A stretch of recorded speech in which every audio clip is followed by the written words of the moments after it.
G'day, how are you doing? Hopefully keeping healthy and safe. Today we're going to have a look at this Asus ROG Zephyrus G14. It's a 14-inch gaming laptop and this is the 2022 edition, so it houses the AMD Ryzen 6000 mobile processor.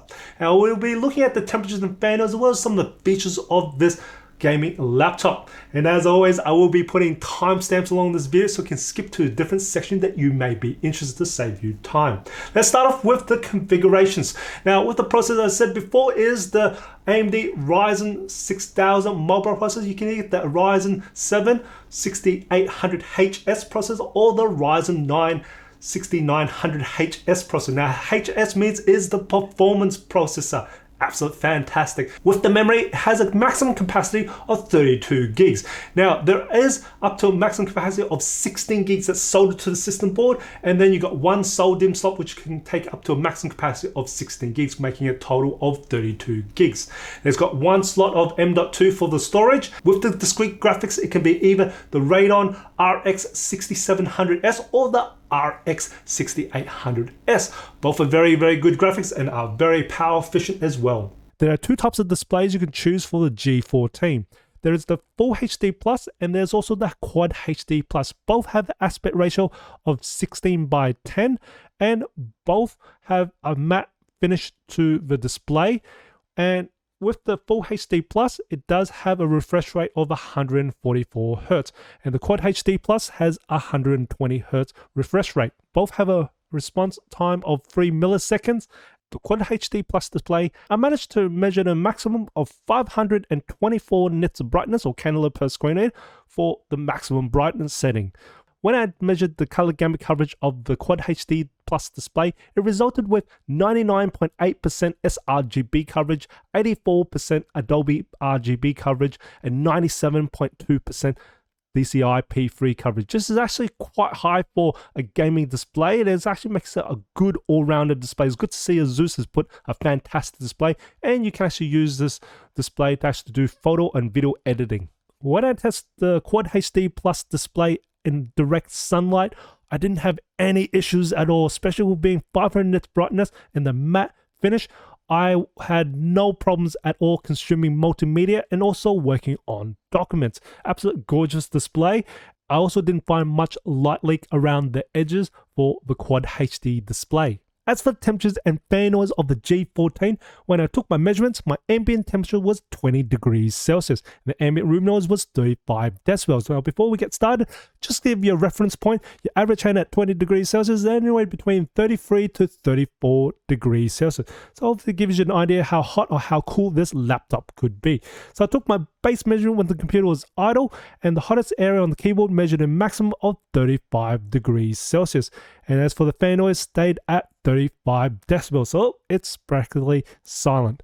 And the average internal core temperature was 42 degrees Celsius. Then I put 20% load on the computer for its light load or average use, so tasks like office productivity work, surfing the web, streaming video, and the hottest area on the keyboard measured a maximum of 40 degrees Celsius. And as for the fan noise, it pretty much stayed silent, so at 35 decibels.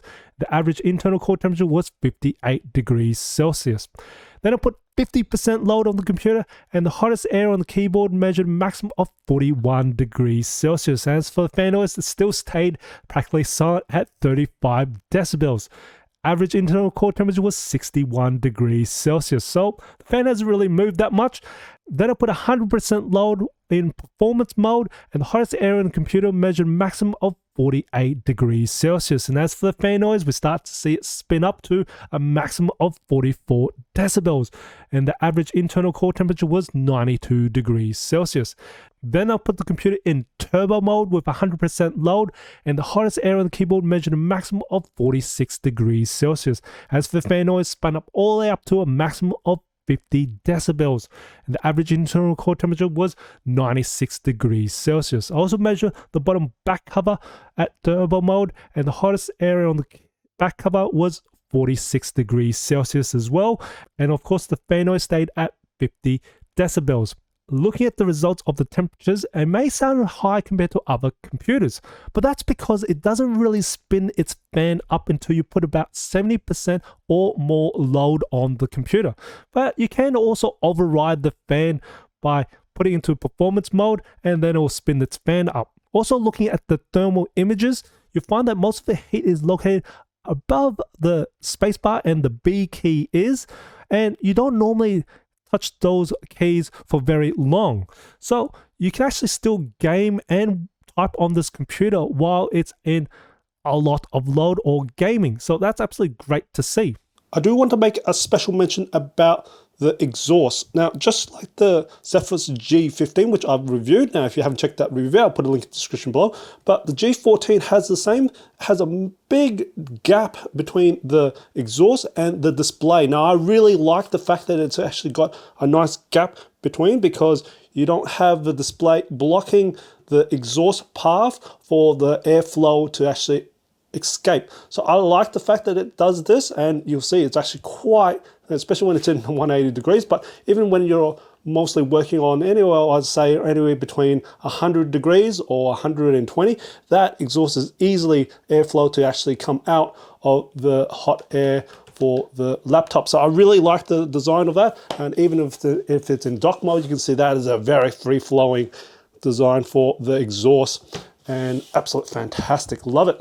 One of the nice neat features about the G14 is this LED animatrix back on the lid, and you can actually see that you can actually customize it. As you can see, I've just put a logo in, but it all has different animations. You can also set different messages on this as well in the armor crate. So I'll just show you that. This is actually quite sweet. As a matter of, you can customize different seconds and things like that. And this is actually in the armor crate, and then you'll find this actually in the device, and then you'll find the animatrix here.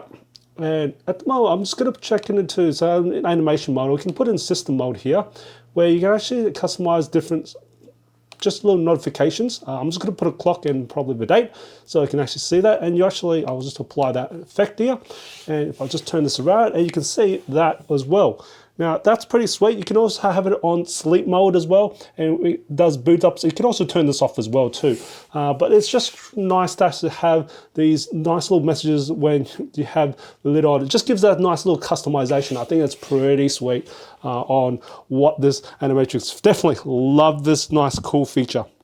The weight of the Zephyrus G14 2022 edition is 1.7 kilos plus the 240 watt power tap becomes a combined weight of 2.44 kilos that you might be carrying around with you.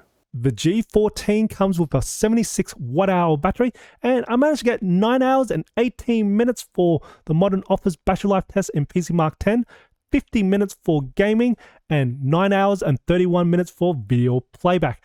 I consider the battery life on the G14 pretty good compared to other gaming laptops if you're not gaming. You nearly got all day battery life if you're just working on the computer normally or doing other tasks besides gaming.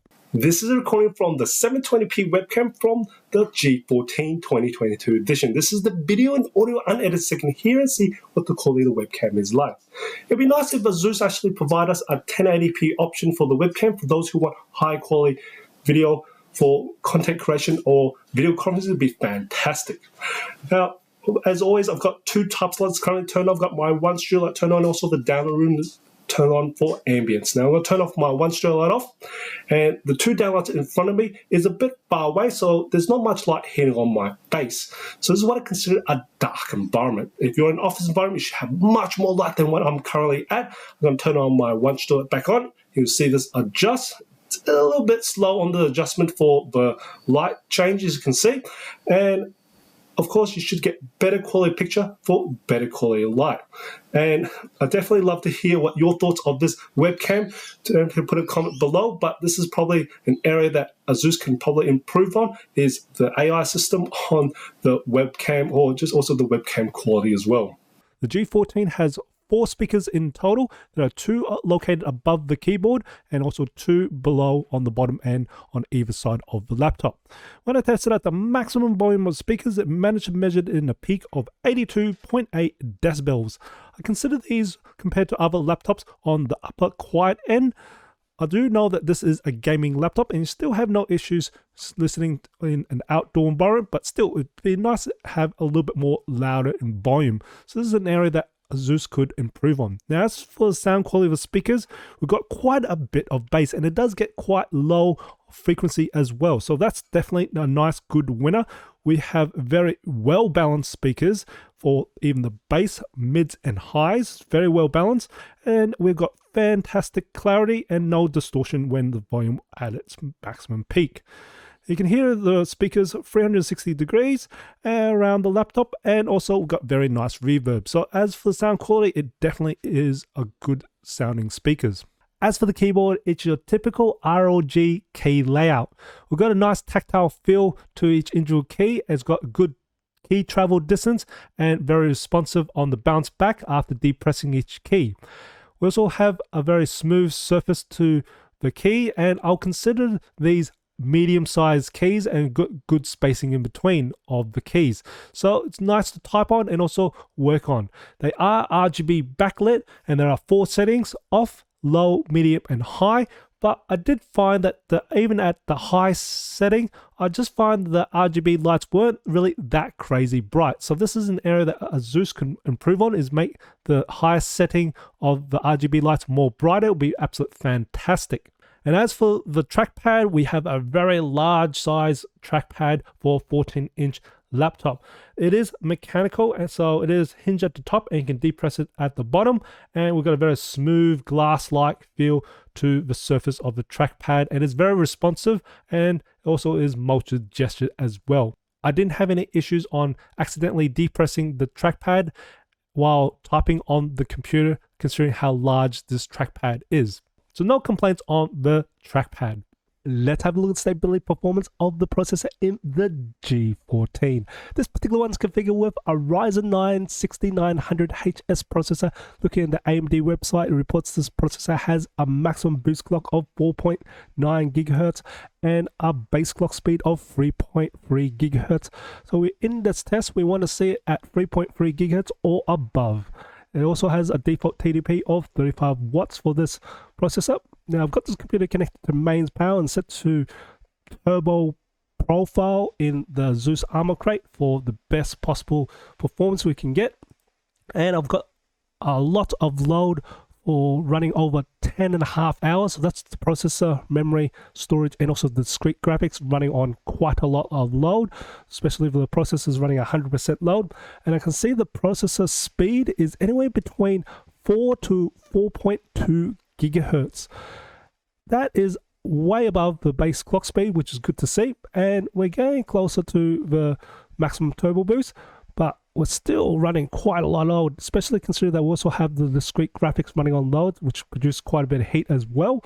This processor is running quite well, and Asus have done a fantastic job on the thermal solution. We do have the internal core temperature at average, or probably about 96 degrees Celsius. So it is running at its maximum, so we don't have thermal throttling for the processor. And now we have a look at the single core performance and behavior in the G14. I'm going to start a single core task in Cinebench R23, start the clock watch, and we'll just observe the performance of the processor. Now we've gotten up to about 4.3, now touching nearly to about 4.4 gigahertz, and it's come back down to about 4.3 gigahertz. And we're pretty much at 4.3 gigahertz for the first 15 seconds. And we're looking pretty well here to be pretty stable at 4.3 gigahertz. We do have the computer still connected to mains power and set to turbo profile in the Asus Armor Crate. And we're still at 4.3 gigahertz at the 30-second mark. We're about to finish off this single core task. And it's been pretty uneventful. It's been stuck at around about 4.25 to 4.3 gigahertz. Uneventful doesn't mean it's bad. It actually means reliable performance at 4.25 to 4.3 gigahertz. So that's been pretty well off for this processor. Here's the results of the benchmarks for the Zephyrus G14 2022 edition. This is configured with the Ryzen 9 6900HS processor with 32 gigs of RAM, 1TB SSD, and the Radeon RTX 6800S discrete graphics. Here's the results for Pass Mark, Cinebench R23, PC Mark, 3D Mark, Crystal Disc Mark, Geekbench 5, Procon Office, Procon Photo Edit, Procon Video Edit, Fusion Photoshop, Fusion Lightroom, Fusion Premiere Pro, Fusion After Effects, Fusion DaVinci Resolve, Blender, Luxmark, Burmark, Compute Bench, Eugene Engine, and Spec View Pref.